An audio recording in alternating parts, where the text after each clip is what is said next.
Hey guys, Caitlin here. Let's chat about CC Cycle 1 Week 4. As a reminder, that everything that I discuss will be linked on my blog in the description box, so you can go find links to all the things that I share.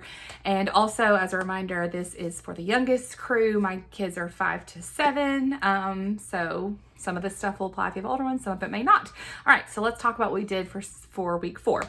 Okay, so for timeline, I just had my cards up on the board. I have them on magnetic clips, and I would have one kid come up, pick one of the cards, flip it over while the rest of the class close their eyes, and then we'd open them up and I would ask them, can anybody figure out which one has been flipped over? We called it Timeline Detective, and they didn't really know. Like, there was a couple of times a kid got it, but for the most part, they're still so young, they couldn't pick that out easily. So we would sing the song, and as we got to that particular card, then I'd kind of point out, this is the one. So we did that several times. We had a small class today. A couple of kids were out traveling and sick, so we had a small class, so we were able to go through and everybody did that once. For math, for the 7s, we were supposed to reach high to heaven because it rhymes, but I got mixed up with what I was planning to do for Latin, so we ended up twirling like ballerinas for the 7s. And then I realized that's not right. That's what I intended to do for Latin. Anyway, and then for the 8s, we did speed skates. 8 speed skate. So that was kind of our mathercise. However, I did not do that for the whole time. So for the previous weeks, whatever my mathercise motion has been, we've done it for all of our times listening to whatever number. And I just feel like that is a lot. Once you've listened to the math song, especially as the numbers get bigger and so the skip counting songs get longer, we're worn out by the end of that. So this week I took my Pop-It. I had this 15 by 15 Pop-It. I got it on Amazon. And so I took that. And so after we had listened to the songs a couple of times and done our motions, then I had everybody sit down at the desk, and I would have like one child. We had a small enough class I was able to do this. Everybody got to do it once. So one kid would go through and pop the 7s while we listened to the 7s. And then we'd pop them back up, hand it to the next kid, and they would go through and pop the 7s while we sang through the 7s. And then, like, after we'd done a couple of versions with the 7s, then we did it with the 8s. And so it kind of, I really liked doing this. One, it was just some variety instead of just doing the mathercise, which kind of can get out of hand by the end of listening to the songs multiple times. And 2, I liked that it kind of caused them to slow down and like recognize each number individually instead of just listening to them while they're like bouncing around. So I liked this and plan to do this again. Okay. For history, we just sang through the song several times. It's one of my favorite history songs from all 3 cycles. And we did some hand motions. I used ones that I found from a video, Driven by Grace, I think is her YouTube name. But we did 7 Wonders of the Ancient World, Pyramids of Giza, Hanging Gardens of Babylon, Temple of Artemis at Ephesus, Statue of Zeus at Olympia. We threw lightning bolts because that's what we did last week for Zeus. Mausoleum, Halicarnassus, Pharos Lighthouse at Alexandria, and then Colossus of Rhodes. So I just used her YouTube video, which is linked in my blog post, so you can check that out.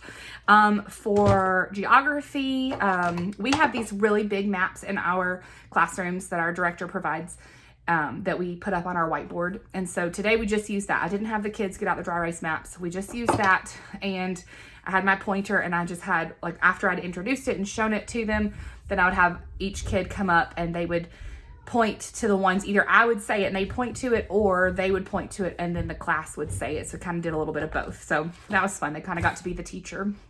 For science, I printed out, also for history, I did take my little history cards that I've shown before in previous videos, and I put them up on the board just to show them the different 7 wonders, but we didn't do any games with them or anything. For science, where are my science cards? Well, I think we threw them in the trash. I'll have to just show a picture later. They are very similar to this in size, and they're science. And they had different, like one for each of the parts of the plant cell. And so I taped them up around the wall with painter's tape, and I had each of the kids go to one of them, and we sang a song to the tune of Twinkle Twinkle Little Star that I found on CC Connected. And as we sang the song, we got to their person. So whoever was the nucleus, like, waved their arms, and whoever was the cytoplasm waved their arms. So I didn't love it. Haven't found my groove with science and what I like best with that, but that's what we did today. For English, we just continued with the prepositions, song, and hand motions that we have been working on. So before, behind, below, beneath, this side. So that was that, and we went through just this week's 5 a couple times and then did the whole song put together. They're doing really well with it. For Latin, we were supposed to twirl like a ballerina as we listened to the song for a while and then shoot basketball. We'd already done the twirling like a ballerina for math, so I just switched them and I had them do the reach high to heaven like we should have done for the 7s. And then we pretend shot basketball for Latin while we listened to that one. So that was new grammar. For science, for hands-on science, again, like, that's pretty standard. Everybody does the same thing. I did read a devotional from Indescribable. It's about pollution, so we did that at the end. Thankfully, this week it was only one experiment, and we didn't have to go outside or anything, so we actually got to, I felt like, spend a little bit more time discussing the experiment, so that was fun. We did that, and then I gave them a sheet to just draw some of their observations on, like I've done every week. So we did that for science. And then for fine arts, I started off by reading My Many Colored Days by Dr. Seuss to kind of introduce the idea of abstract.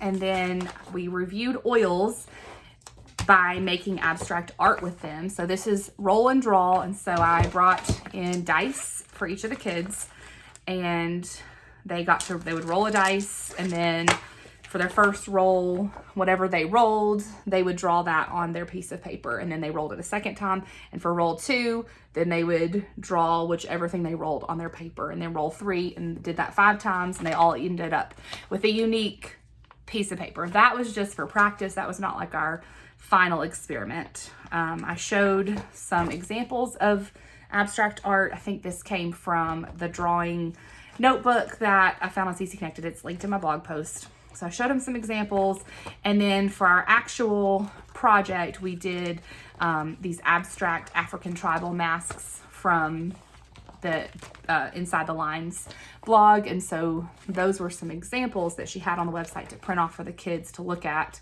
And then I had one that I had made at home that I showed as my example. I also had done one, I saw someone else do this in the group, I thought this was fun. Somebody else combined the African tribal mask with the roll and draw activity. So you would roll it and you would draw, like, roll 1, roll 2, roll 3, or whatever order it went in. And so I did this at home, but I didn't do this with the kids because now that I've been with them for several weeks and I kind of know where they are as far as what their art is and stuff, I was like, I don't think they would quite understand what was going on with this. And also I wanted them to have a little more creative license with it. So we did the roll and draw as our warm up, and then did the African mask as our project. So that's what we did for fine arts. And then for review, we played beanbag toss. So I have, where'd I put them? I just have these laminated cards that have each of the subjects on them. This is from my Tutor classroom bundle that I have on Etsy. This was just like a bonus I threw in there. It's free. You have to purchase the whole thing, but it's included in there.